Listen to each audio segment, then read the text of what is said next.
Did you know that in New York, if you bring a medical malpractice case and now you go through the entire litigation process, toward the end, before you ever get to trial, the defense is going to do everything possible to get your case dismissed by making a motion for summary judgment.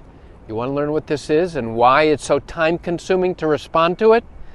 Come join me for a walk through the neighborhood as I walk Daisy, as I share with you the answer to that question. Hi, I'm Gerry Oginski. I'm a New York medical malpractice and personal injury attorney. You have brought a medical malpractice case because you believe that a doctor or hospital staff were careless and caused you significant harm and injury. A medical expert has reviewed all of your records and confirms that you have a valid basis for a case. You are now going through the entire litigation process. You go through depositions. Your attorney has spent months and in fact years fighting and litigating your case. And now your attorney finally tells you, okay, we are done with discovery, meaning that there are no more depositions to do, that there are no more documents that need to be exchanged, that now you are technically ready for trial. Now your case is going to be put on the trial calendar. What does that mean? It means now you're going to sit and wait until your case gets called for trial. In New York, that could be 6 months, it could be 12 months, it could be longer, depending upon how backlogged a particular county is. And you believe that you have a valid case. You believe that you have a very strong case. You believe that there's no possible way the defense could ever win this case at trial. And you are so confident that you are now of the opinion that nobody can stop you.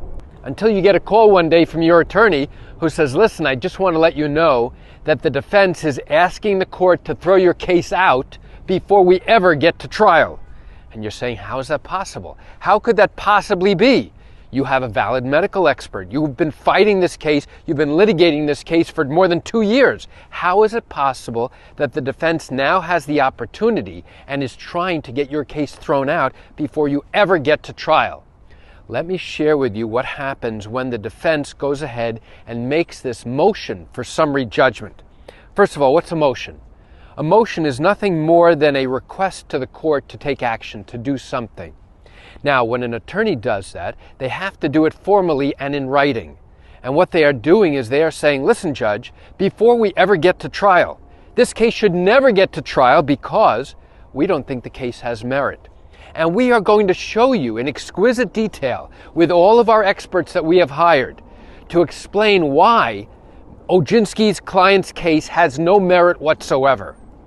And now what they do is they have to prepare documents called Affirmations, which are lengthy, detailed explanations from their experts who have gone through all the medical records and all the deposition testimony and everything involved in your case, including all the evidence. And now they have reached the conclusion that you, the injured plaintiff, do not have a valid case, and that the doctor whom you have sued and the hospital staff did absolutely nothing wrong. And then they will argue that even if any one of them did something wrong, whatever they did could not and did not cause your injuries. Now, what happens then? Well, literally, this is like having a trial, except it's being done on paper. So what that means is now they are putting forward their best arguments on paper about why they think this case should not move forward and should never get to trial. Once the defense files these documents with the court, now I have a specific amount of time in which to oppose those arguments. And what does that mean? It means now I have to spend literally hundreds of hours going through not just their documents, the defense's documents, and their arguments and their experts, but now I have to oppose it with everything that we have. I have to get in touch with our experts and have our experts review their experts' reports. I have to go ahead and make sure that our experts have gone through all of the documentation as well in order to properly oppose and rebut their arguments. It is literally like having a trial, except all of this is being done on paper. And this literally can take months to do. Now, I know some clients are very curious to know exactly what happens. So now I have to go ahead and spend a great deal of time and effort with my experts to try and identify how to attack these particular documents to explain why we do have a valid case. And we have to go after every single argument that is made. And literally, this takes not just a couple of hours. This takes hundreds of hours. And then I have to prepare what's known as an affirmation in opposition, which are really the various points of argument that we are making to establish that we have a valid case. I have to have my expert identify each one of the arguments in our favor, as well as why the defense's arguments are wrong. I have to cite exact pages to the medical record, exact pages to the deposition testimony to support each one of our claims. I have to prepare what's known as a statement of facts. And it's not just a story. It's a detailed recitation of exactly what the facts are, as well as those facts that we believe are undisputed, as well as, importantly, those facts that are disputed. Now, here's something you may not know.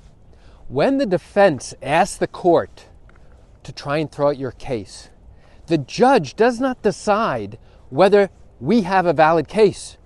The judge does not decide whether the defense has a better case than us.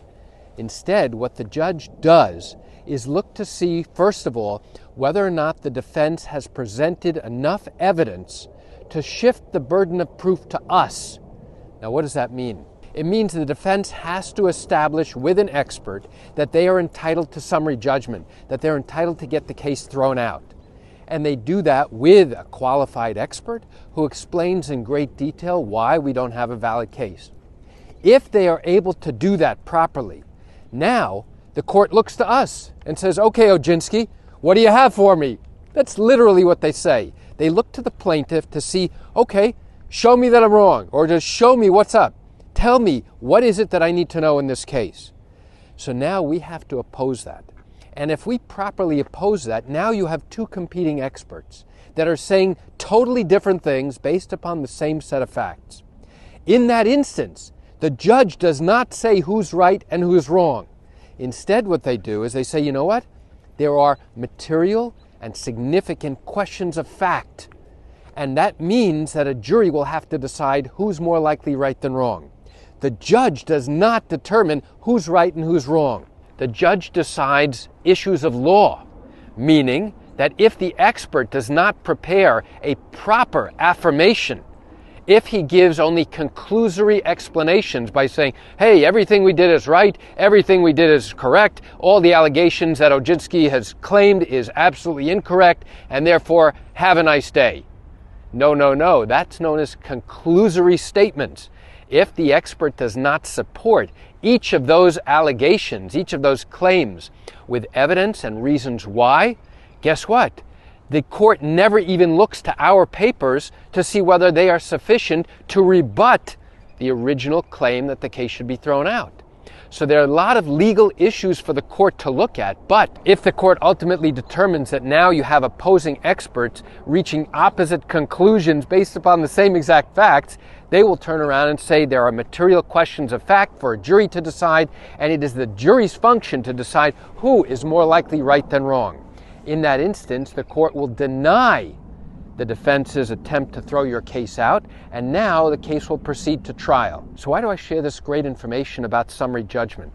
I share it with you because most people truly don't understand how it's possible that the defense could try and throw a case out that's been in litigation for years now, and now you have a valid expert who has supported, or multiple experts who have supported your case, and then don't understand why your attorney is spending literally hundreds of hours to oppose and rebut these arguments. And the reason is because you have a valid case and you have experts to support you. And now, in order to prevent your case from being dismissed, now we have to put our best foot forward and spend all of this time, effort, and energy to go ahead and establish that you do in fact have questions of fact that can only be resolved by a jury at trial. You know, I realize you're watching this video because you likely have questions or concerns about your own matter. Well, if your matter did happen here in New York and you are thinking about bringing a case, but haven't done so yet because you still have questions that need to be answered, what I invite you to do is pick up the phone and call me. You know, I answer questions like yours every single day, and I'd love to chat with you. You can reach me at 516-487-8207 or by email at Gerry, Gerry, at Oginski-law.com. That's it for today's video. I'm Gerry Oginski. Have a fantastic day.